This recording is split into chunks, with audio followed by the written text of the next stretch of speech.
ufite ishakoshi nziza, ufite igitenge cyiza.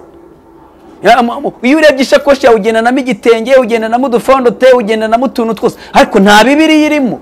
Uragenda wumva aho umuhanuzi ahanura, uragenda wumva umuhanuzi wo kubwira ibiri byo, wo kubwira ibitari byo. Ntabwo uzi kumenya, ntabwo uzi kurobanura ngo umenye ngo ese bimeze gute.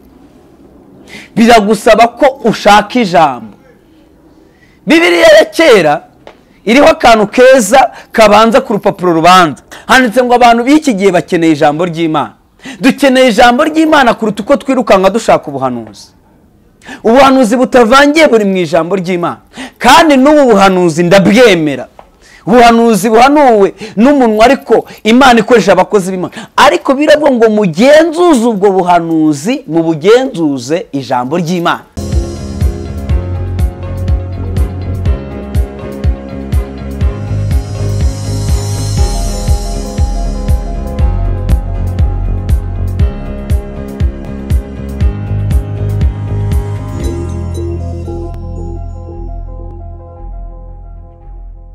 Ndabashuhuje bwoko bw'Imana mukurikiye nezerewe Imana muri uyu mwanya ko impaye akanya kugira ngo tuganire ku ijambo ry'Imana. Imana yacu ihabwe icyubahiro. Ngewe mugiye kuganira ijambo ry'Imana, nitwa Evangeliste Nyirimbabazi Ferdinand, nkaba ndi umugabo Yesu yagiriye ubuntu. Imana yacu ishimwe cyane. Reka dusome ijambo ry'Imana tugiye kuganiraho, hanyuma mbatangarize icyo umwuka w'Imana mpaye. Imana ihimbazwe. Reka dusome igitabo cy'Itangiriro, turasoma ibice byaho 25. Itangiriro ibice 25, dusome umurongo wa 31.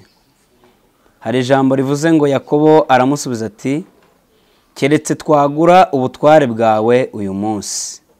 Esawu aramusubiza ati, ubu se ko ngiye gupfa ubwo butware bumariye iki? Reka dusoreze mu rwandiko rwa Yohana, rwandiko rwa mbere rwa Yohana ibice 2, umurongo waho wa 18. Haravuze ngo, bana bato tugeze mu gihe cy'imperuka, kandi nk'uko mwumvise yuko Antikristo azaza, niko nanone hamaze kwaduka ba Antikristo benshi. Ndetse nibyo bitumenyesha ko igihe cy'imperuka gisohoye. Abo bavuye muri twe icyakora ntibari abacu by'ukuri, kuko iyo baba bacu baba baragumanye natwe, ariko icyatumye bibe bityo ni ukugira ngo bagaragare ko atari abacu. Imana idufashe cyane. Ngira ngo dusomye amagambo atari menshi ariko atari na makeya, ariko message cyangwa se ijambo rikuru Imana impaye kugira ngo tuganireho ni ijambo rifite umutwe uvuga ngo komera ku butware bwawe. Mu Kristo mwene data, muririmbyi muvuga butumwa, komera ku butware bwawe.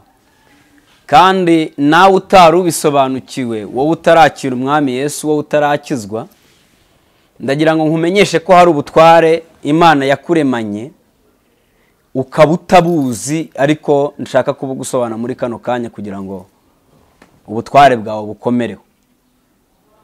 Kandi ubutware buhorana agaciro igihe cyose. Ubutware ntibujya bunanirwa, ubutware ntibujya busuzugurika, buhora ari ubutware igihe cyose. Nibwo tugiye kuganiraho. Turashingira kuri iri jambo ry'Imana tumaze gusoma mu gitabo cy'Itangiriro. Ahangaha tuhasanga inkuru z'umugabo witwa Isaka. Isaka uyu yari afite umugore witwa Rebeka. Hanyuma mu kugira umugore witwa Rebeka, bamaze igihe kinini batabyara, kuko Isaka yashakanye na Rebeka afite imyaka 40. Ariko yaje kubona umwana ageze mu myaka 60.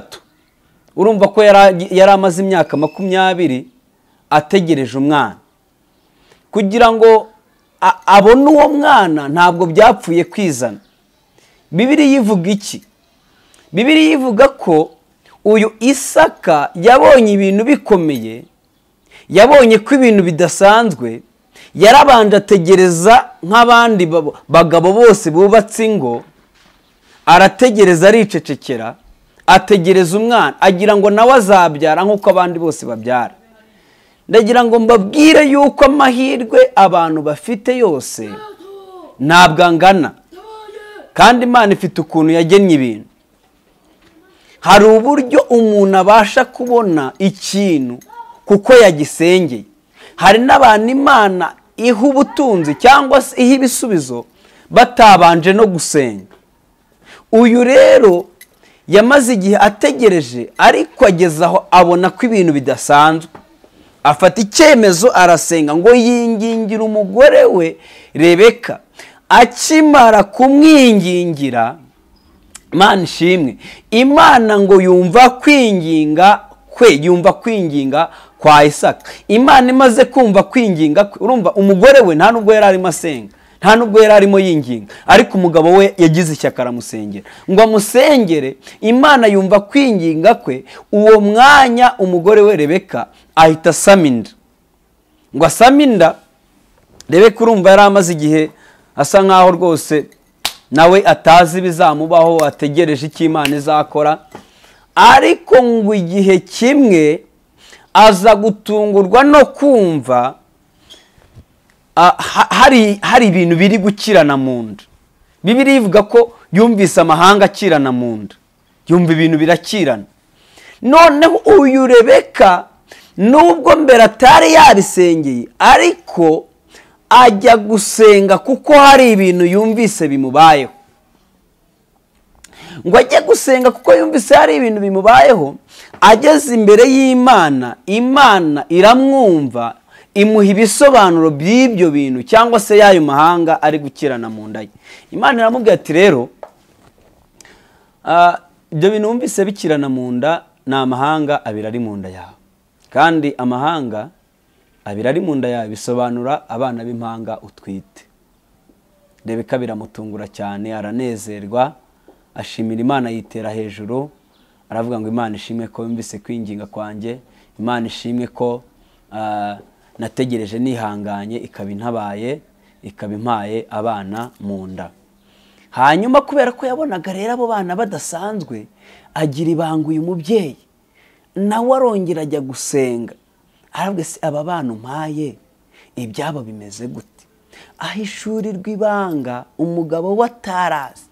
Aravuga ati rero aba bana umwe niwe uzaba umutware, kandi gatoya niwe uzaba umutware. Kandi mbibutse yuko mu mahame y'ubu bwoko iyo umuntu yabaga ari mukuru niwe wabashaga guhabwa ubutware. Ariko kubera umugambi w'Imana n'icyo yashakaga kuzakora, ishaka kugaragaza uburyo ki mu mahanga yose umuntu uzubaha Imana, mu mahanga yose umuntu uzizera Yesu Kristo, Imana itazita ku gihe, Imana itazita ku ngano, Imana itazita aho umuntu yavuye. Nicyo byashushanyaga ko Imana izajya yumva gusenga kwe, ko Imana izajya imugirira neza, ikamubera igisubizo. Arangije, haleluya, Imana ishimwe cyane, arangije amubwira icyo kintu, aramuhishurira, aramubwira ati rero gatoya niwe uzaba umutware. Iryo banga ararigendana, ngo arigendane. Igihe kiragera, Isaka ubwo yari ashaje, agambirira gutanga umugisha, agambirira guha umugisha abana be nk'uko byari bimeze mu mabwiriza. Hanyuma uyu nguyu Bibiliya ivuga ko Yakobo yikundiraga kwibera mu rugo, agakundana n'umubyeyi we ari we mama we, ariko Esawu we yari umuhigi, yakundaga kujya guhiga mu ishyamba. Ariko igihe kiragera noneho uyu mubyeyi Isaka ko yarashaje, ashaka gutanga umugisha. Ashatse gutanga umugisha rero niko guhamagara Esawu, aramubwira ati mwana wanjye rero igihe kirageze ngo nguhe umugisha, none jya kuzana umuhigo, hanyuma nurangiza uze nguheshe umugisha. Uyu mubyeyi witwa Rebeka, nyina wa Esawu ari nawe nyina wa Yakobo, yumva iryo banga yuko agiye guha umugisha Esawu. Ngo abyumve, muze kunyumva neza aha ngaha, amaze kubyumva yegera Yakobo aramubwira ati rero mwana wanjye, namenye ko umugisha ugiye gutangwa, none ngiye kukubwira ibanga uburyo ugomba kubigenza. Ugiye gufata, ngiye kuguha ihene uyibage, nurangiza utange ushyire ibyo kurya bikaranze, ubishyire Yakobo, ubishyire Isaka, narangiza araguha umugisha. Ikindi kandi ndakwambika uruhu, kugira ngo nimara kukwambika uruhu nagufata yumve ko, kubera ko azi ko Esawu ari cyoya, yumva ari we, narangiza guhesha umugisha. Uko niko byagenze, yamuhesheje umugisha, arangije arigendera. Yakobo Esawu nawe ngo ave mu ishyamba, aza yirukanka agira ngo aje guhabwa umugisha nk'uko bisanzwe, agira ngo aje guhabwa umugisha nk'uko Esawu yabimwemereye, nk'uko Isaka yari yabimwemereye ari we se. Ariko mbibutse kano kantu, ariko nshaka kugarukaho ku ijambo twasomye rero, ijambo rivuga ku butware. Igihe kimwe Esawu ubwo yari yagiye guhiga mu ishyamba, yaraje asanga Yakobo hari udushyimbo yatetse, asanga hari utuntu yatunganije yadukaranze, ariko ngo kubera yuko yari ananiwe, ngo kubera ko Bibiliya iravuga ngo akoza cyangwa se ananiwe ashonje, arangije ngo aramubwira ati, wowe kabyara, wambabariye ukama kuri ibyo bitukura byawe, wamara kuma kuri ibyo bitukura byawe rwose komeze nabi. Hanyuma Yakobo amubwira ijambo rikomeye, kubera ko nyina yari yaramubwiye ibanga. Aramubwira ati, keretse twagura ku butware bwawe, keretse twagura ubutware bwawe, namara kuguha ku bishyimbo byanjye nawe ukama ubutware. Ahangaha rero niho ruzingiye. Esawu ntiyashishoza, ntiyatekereza ngo arebe kure amenye se ubu butware bumariye iki. Aravuga ngo none se nyine ubundi ubutware bumariye iki, n'ubundi ko ngiye kubupfana, ubundi ubutware se nta kibazo, nyihera kuri ibyo bitukura nirire, iby'ubutware bwo nta kintu bimariye, rwose nta kibazo, wijyanire ndabuguhaye. Ntiyatekereza kuri iryo jambo avuze. Arangije aramurahira, yemera kumugurisha ubutware bw'ifunguro ry'umwanya umwe, apana umunsi umwe basi, ifunguro ry'umwanya umwe arigurisha ubutware bwe. Mu kurigurisha ubutware bwe rero yarazi ko nta kintu akoze, yumvaga ko ibintu nyine birangiriye aho ngaho. Ariko reka mbabwiye uko byaje kugenda, byaje kurangira Yakobo ari we wegukanye ubutware, ndetse mu guhabwa ubutware bwasobanuraga umugisha. Kandi Esawu akimara kuza agasanga Yakobo yamaze guhabwa ubutware, na Isaka ubwe ntabwo yari azi ko abuhaye, ntabwo yari azi ko buhaye umwana we mutoya, yari azi ko buhaye umukuru nk'uko ibwiriza ribivuga. Ariko ndagira ngo mbabwire yuko ibanga ryari rihisha ahangaha, nuko Esawu atigeze yita ku butware bwe akabugurisha ifunguro ry'umunsi umwe. Ikindi cya kabiri gikomeye, nuko uyu nguyu Yakobo yari azi ibanga ry'umumaro w'umugisha cyangwa se w'ubutware. Ndagira ngo ahangaha twinjire mu ijambo mu buryo buri muntu wese yumva. Sasa ni ukuvuga iki? Iteka iyo udasobanukiwe ibyiza byawe, iyo udasobanukiwe igihe cyawe, iyo udasobanukiwe agaciro k'amaraso ya Yesu, iyo udasobanukiwe inyungu y'agakiza, iyo utabisobanukiwe ugahora uri mu kigare, ntumenya n'uburyo ubyitwaramo ngo ubiheshe agaciro, nabyo bizaguhesha agaciro. Esawu akimara kuza yagiye kubwira se ngo amuheshe umugisha, aramubwira ati umugisha warangiye. Arangije ahubwo yamuhaye umuvumo, kuko niwo wari usigaye. Aramubwira ati rwose uzaba igicamuke, rwose ahantu uzagera hose mbese bazakuvuma, mbese ibyari kumubera umugisha bimubera umuvumo. Ahangaha rero reka tuvuge kuri iri jambo. Iteka n'iteka Imana iturengere cyane. Iyo ufashe agakiza wahawe, aha niho nashatse kuvuga, warangiza ntiwitware neza mu gakiza wahawe, wagenda wumvise ngo ahantu hari akazi, Imana iturengere, warangiza bose akakubwira ati rero kugira ngo ubone akazi hano, niyo utakirirwa rwose ukora ikizami cyangwa se ugakora ikizami by'umugenzo, ariko njyewe nunyemerera kumpa ruswa tukaryamana, rwose akazi uzakabona, ntabwo uzirirwa rwose, nta kibazo uzigira. Nushaka uba utujuje n'amashuri asabwa, ngewe icyo usabwa ni uko turyamana, nta kindi. Nitumara kuryamana nta kibazo, akazi uzakabona. Iyo udasobanukiwe ubutware bw'umubiri wawe, cyane ngo usobanukirwe ko umubiri wawe ari urusengero rw'umwuka nk'uko Bibiliya ibivuga, uhita uvuga ngo Imana ishimwe mbonye akazi, kandi ubyitirira ko Imana ari ibikoze. Ndetse rimwe na rimwe uzasanga abantu baza no mu nsengero bashima Imana, bavuge ngo haleluya, ngo Imana yamaye akazi, ngo mumfashe dutere haleluya 7 z'umurambararo. Kandi nyamara ntabwo ari Imana yakaguhaye, ahubwo ni umutego Satani yaguteze kugira ngo yice ejo heza ha, kugira ngo yice iterambere ryawe. Niyo mpamvu uzasanga wari umukobwa, wa mubosi akubeshya akazi, arangije aguteye inda, arakwandagaje, ejo hawe heza harapfuye, ndetse ejo iyo binarangiye akwirukana no ku kazi. Ugasanga na wa muntu wari na wa wundi wari kuzagushaka, mukazabana, akakubakira ubuzima, mukabana mugatunganirwa, usange nimba wari ufite fiance ahita guta, ahita kwanga. Iyo ugurishije ubutware bwawe kugira ngo ubugaruze biragora. Irinde kugurisha ubutware bwawe, Imana iturengere. Kugurisha ubutware bwawe kandi utazi ikintu ukoze. Ndagira ngo mbabwire bene data munkurikiye, Satani ashobora kugutega amafaranga, ukagira ngo ayo mafaranga guteze, ukagira ngo ni igisubizo Imana iguhaye. Wabona amafaranga, yenda waba ugiye guhaha ikintu, bakugarurira amafaranga menshi, ukavuga ngo Imana ishimwe, nari mfite ikibazo cy'amafaranga. Nagira ngo nkubwire, ntabwo ayo mafaranga ari Imana yaguhaye, ahubwo ni Satani yaguteze kugira ngo ugurishe ubutware bwawe. Satani aragushukura kugurisha ubutware bwawe.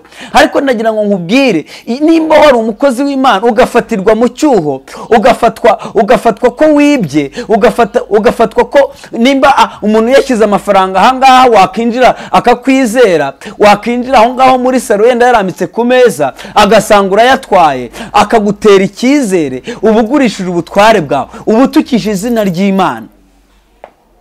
Iyo ugenda uko wishakiye, iyo uri umuhanuzi, warangiza kugira ngo ubashe kubona amafaranga yo kwisubiza, kubona igisubizo cy'ikibazo ufite, warangiza ugateka imitwe, warangiza ukagenda ugahanura umuntu ibintu utabwiwe n'Imana kugira ngo aharagira ikintu aguha. Uba uri kugurisha ubutware bwawe, uba uri kugurisha Imana yaguhaye ubutware, kubwira imbohe ko zibohowe, guhanurira abantu ibyiza, guhanurira abantu ngo bareke ibyaha, warangiza ukababwira iby'amarangamutima kugira ngo ubabere igisubizo, ariko nyamara ugamije kugira ngo wihimbaze. Ndagira ngo ubwire ubugurisha ubutware Imana yaguhaye. Imana yaguhaye impano yo gukiza abantu, ngo ubwire imbohe ko zibohowe, ubwire abantu bakizwe bave mu byaha. Ntabwo yaguhaye impano yo gucuruza. Iyo torano yawe yaguhaye ugomba kuyikoresha ubwira abantu ubutumwa bwiza, uyigurisha.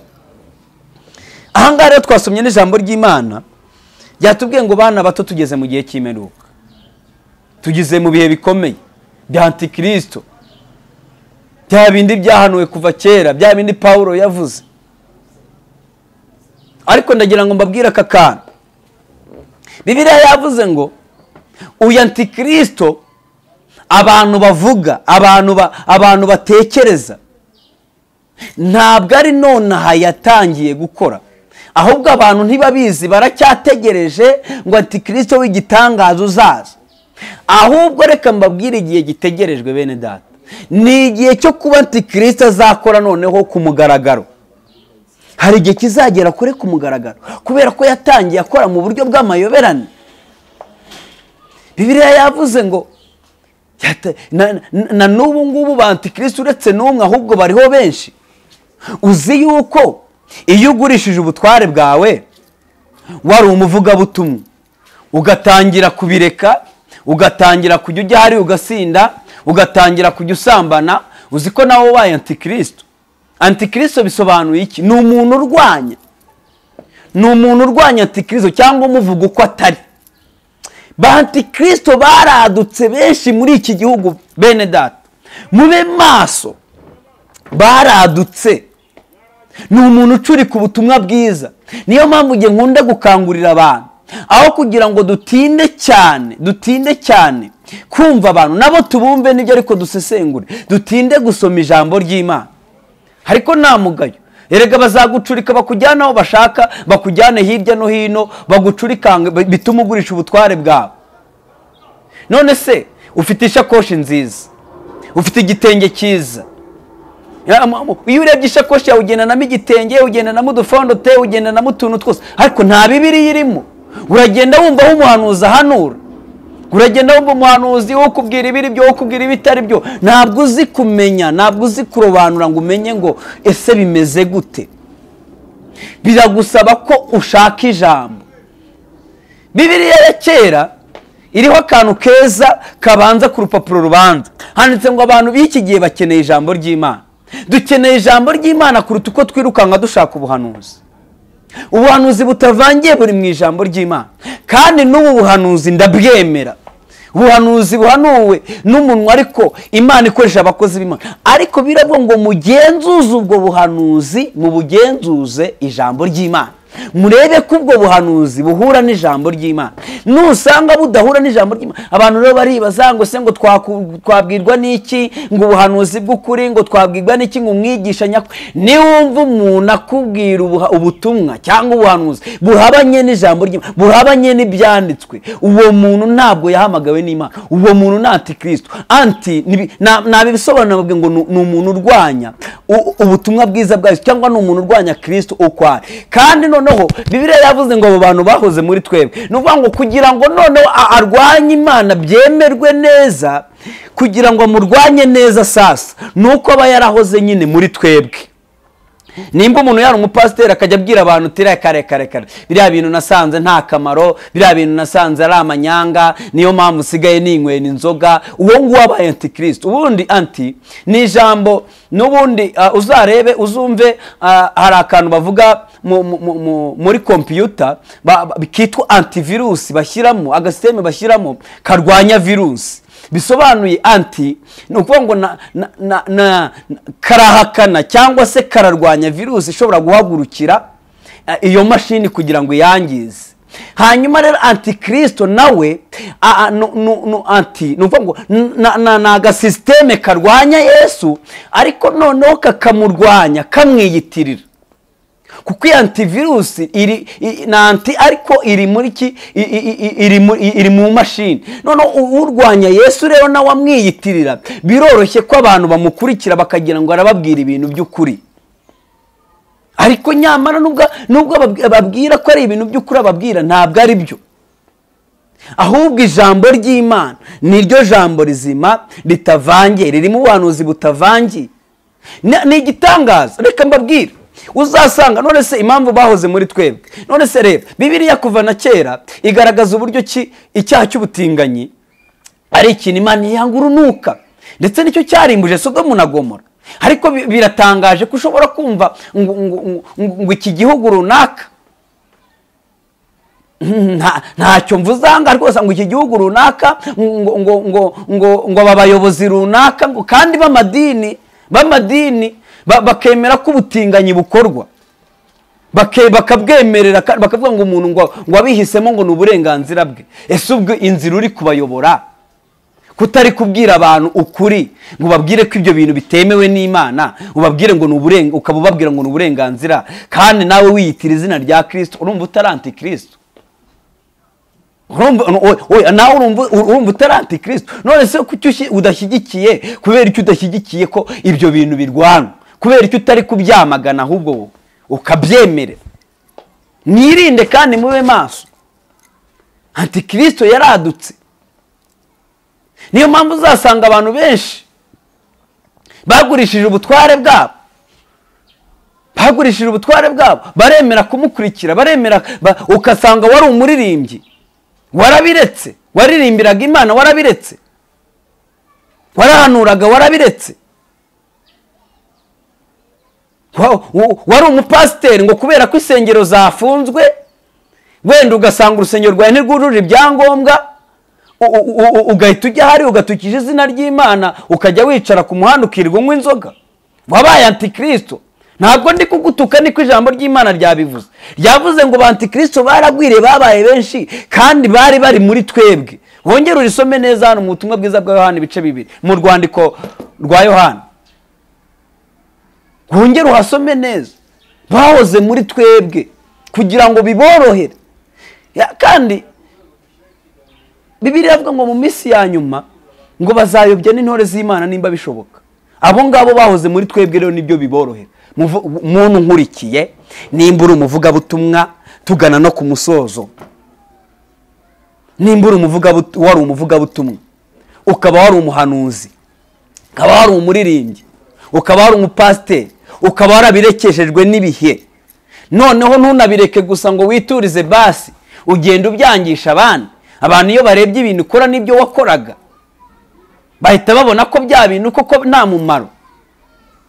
Ubwo wafashe ubutware bwawe Imana yaguhaye bwo kubwira abantu ubutumwa bwiza urabugurisha. Ndagira ngo nkubwire ngo haracyara amahirwe. Subirana agaciro Imana yaguhaye. Haleluya.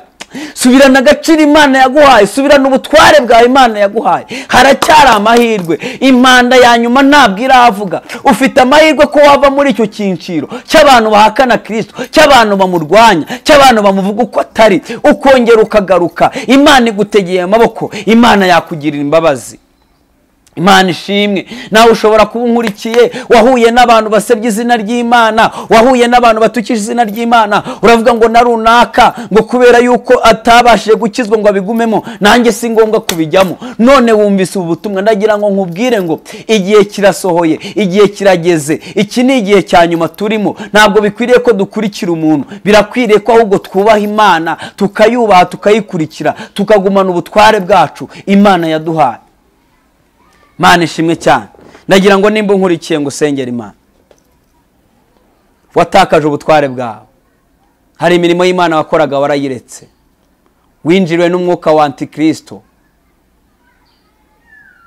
ukorera mu mayoberane, ugahakana Imana utabizi, ukarwanya Yesu utabizi, utazi kuri antikristo. Ariko ndagira ngo mbabwire igihe kirageze kandi kirasohoye ubwo antikristo azakora ku mugaragaro. Udahisemo kumuyoboka ntubashe kubaho. Icyo gihe kiri hafi kandi kirasohoye. Ariko birakwiriye ko witegura ukaba maso none ahangaha ugakora ibyo gukiranuka, Imana ikakwemera. Imana ishimwe cyane. Nimba ufashe icyemezo cyo kugarukira Imana cyangwa se ukaba wemeye gukizwa none aha, ukaba wumva wifuza kubaha Yesu kuko ni umukiza mwiza, kandi abamuhungiyeho bahawe amahoro, kandi abamuhungiyeho bazabona n'ubugingo buhoraho, nagusengera Imana kugira ngo Imana igukize. Mana ndagushimiye kandi ndaguhimbaje. Ngushimiye ubutumwa bwiza wemeye kongeza ku mahanga nkurikiye. Ndakwinginze Mana. Haleluya, haleluya. Ndakwinginze Uwiteka Imana.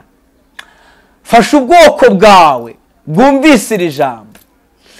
Abantu barwanije izina ryawe batabizi. Abantu bararirimbaga barabireka, abantu barabwirizaga barabireka, barahanuraga barabireka. Ariko uyu mwanya bakurikiye ijambo ryawe, bitandukanije no kukurwanya, bemeye kongera kugukorera. Baha imbaraga zo kutazongera gutsindwa. Bandi bumvise ubutumwa bwiza, bemeye kwakira agakiza. Reka amaraso yawe abonekeho uhereye none aha, babashe kugendera mu nzira yo gukiranuka. Ugize neza Mwami Imana yacu, ni mu izina rya Yesu tubisabye twizeye. Amen.